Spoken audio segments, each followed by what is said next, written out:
bagus. Tapi kalau misalnya masih sedikit ASI-nya, nanti kita lakukan breast care dan pijat oksitosin ya.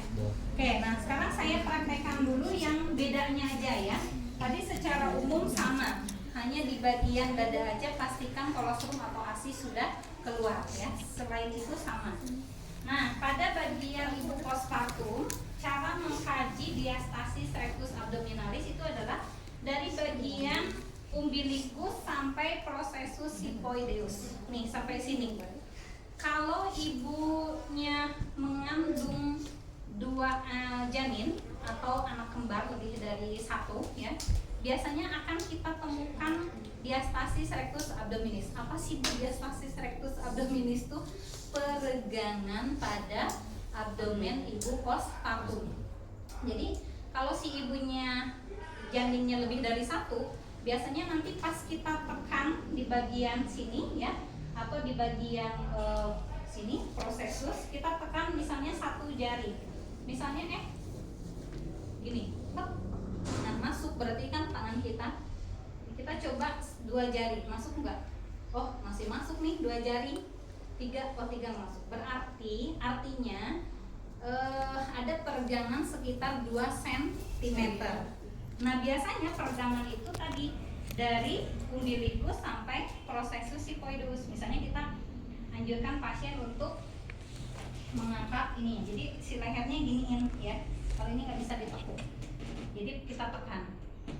Nah kalau misalnya tidak ada, berarti tidak ada diastasis rectus abdominis. Tapi kalau tadi misalnya bayinya kembar atau baby giant satu tapi bayinya 5 kilo misalnya, nah biasanya ada celah ya pas kita angkat seperti ini. Nah biasanya celahnya itu memanjang sampai ke bagian sini umbilikus ya.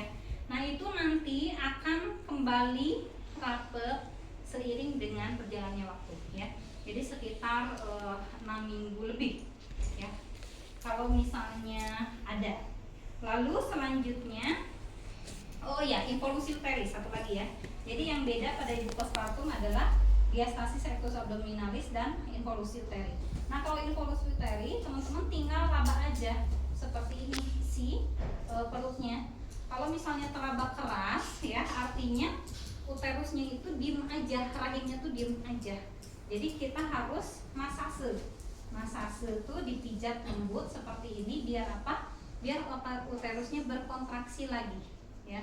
Pada saat uterus berkontraksi, dia akan mengeluarkan darah nifas atau lokea ya. Nah itu nanti di postur nasional ditanya tuh lokea, involusi uteri, tanda lidah ya. Jadi jangan lupa sampai nanti lulus nurse ya. Oke.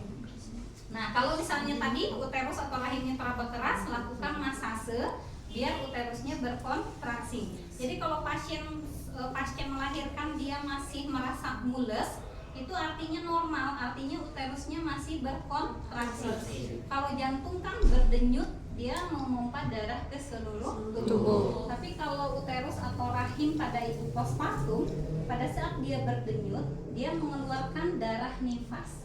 Kalau dia diem aja, darah nifasnya nggak akan keluar. Lihat aja pembalutnya pasti bersih gitu ya. Makanya kita lakukan masase biar merangsang uterusnya berkontraksi kembali. Karena pada saat dia berkontraksi pasti ada darah yang keluar gitu ya.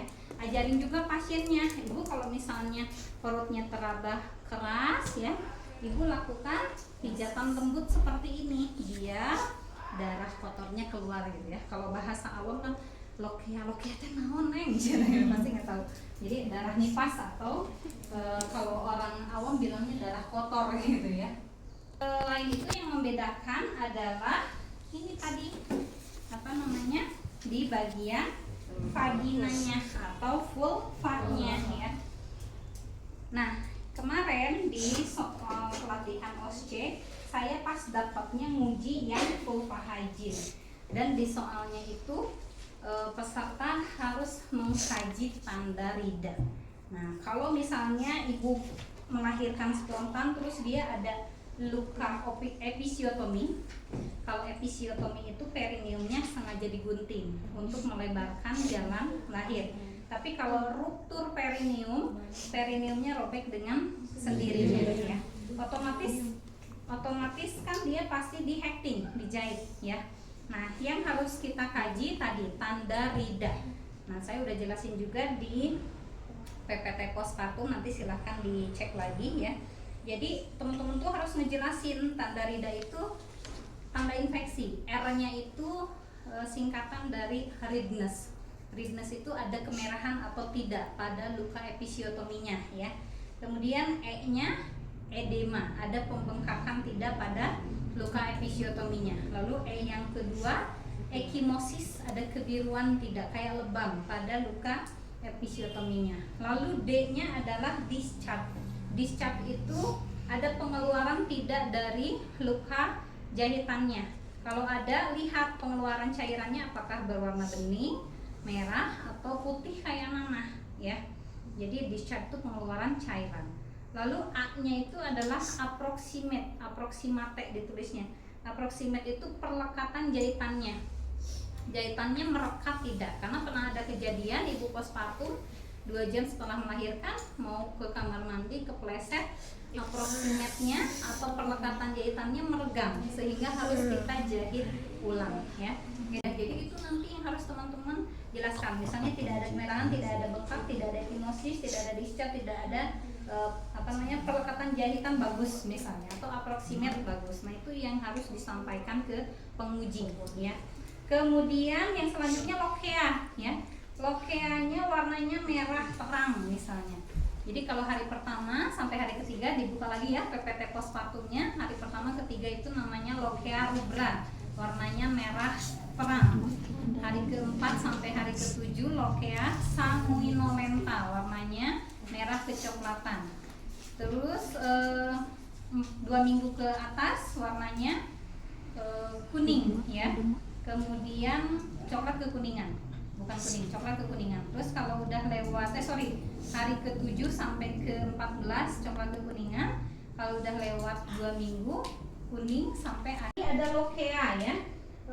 Kita bersihkan. Nah, di ujiannya itu kita harus membersihkan atau vulva hygiene atau perineal hygiene ya. Jadi caranya bisa kita duduk, bisa juga berdiri, tapi lebih enaknya duduk.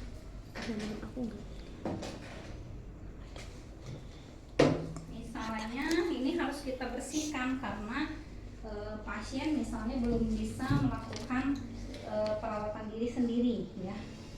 Nah, kita cuci tangan langkah, lalu pakai hand scoot, kemudian kita pasang pelak.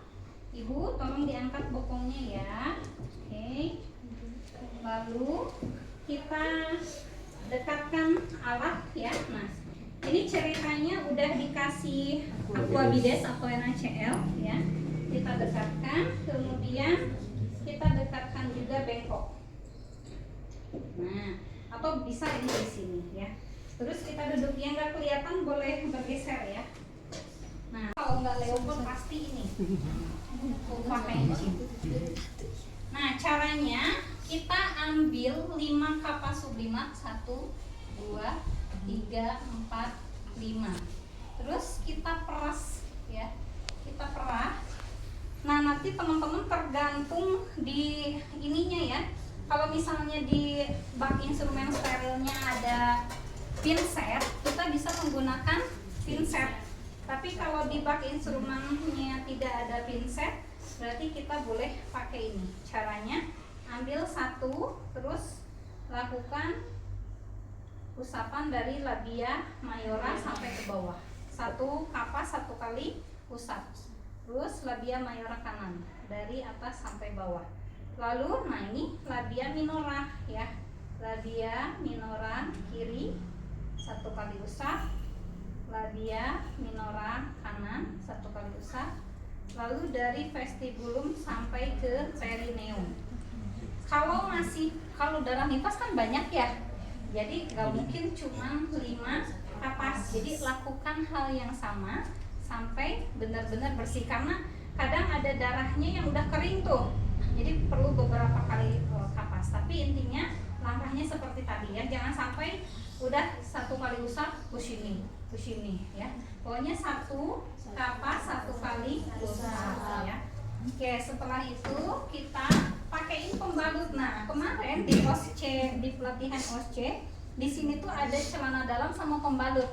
Sudah kita pakaiin pembalut. Kita bantu pasien menggunakan pakaiannya. Kalau Ibu Nipasma biasanya masih pakai daster ya, belum bisa pakai jeans ya. Jadi cukup pakai daster. Oke, setelah kita bantu pasien memakai pakaian, kita buka handscoot, lalu kita cuci tangan lagi 6 kali ya. Kemudian kita sampaikan hasilnya ke pasien. Ibu, saya sudah selesai melakukan pemeriksaan ya.